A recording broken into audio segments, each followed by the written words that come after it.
రైతు డిక్లరేషన్ అనేది ఒక బోగస్ పత్రం, ఒక బక్వాస్ ముచ్చట, ఒక చిత్తు కాగితంతో సమానమైన డిక్లరేషన్ను ఇదే వరంగల్ గడ్డ మీద మీకిచ్చి మోసం చేసినందుకే ఇవాళ అదే గడ్డ మీదకి వెళ్ళి ఈ సంగ్రామ సదస్సు ద్వారా ఈ ప్రభుత్వానికి ఒక హెచ్చరిక జారీ చేసేందుకే రైతాంగం తరఫున ఈ కార్యక్రమం ఇక్కడ పెట్టుకున్నాం. ఓట్లు పెట్టుకున్నారు, ఓట్లు దొబ్బినరు, ఓట్లకు ముందేమో బట్టెబాజు ముచ్చట్లు చెప్పినరు, ఇప్పుడు దోకేబాజు పనులు చేస్తున్నారు.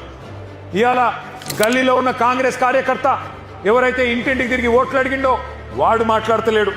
పోనీ ఢిల్లీ నుంచి వచ్చినోడు ఏమైనా పత్తా ఉన్నాడా అంటే వాడు మళ్ళా గల్లనే పడతలేడు. ఢిల్లీకి వెళ్ళి వచ్చినోడు ఏమయ్యా రాహుల్ గాంధీ, నిన్ను అడుగుతా ఉన్నా, ఎక్కడ సచ్చింది నువ్వు చేసిన డిక్లరేషన్, ఎక్కడ సచ్చింది అని అడుగుతున్నా.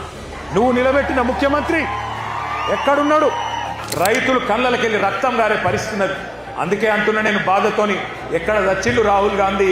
4 ఏళ్ళ రైతు డిక్లరేషన్ అని చెప్పి ప్రభుత్వం వచ్చి 2.5 ఏళ్ళు అయిపోయాయి.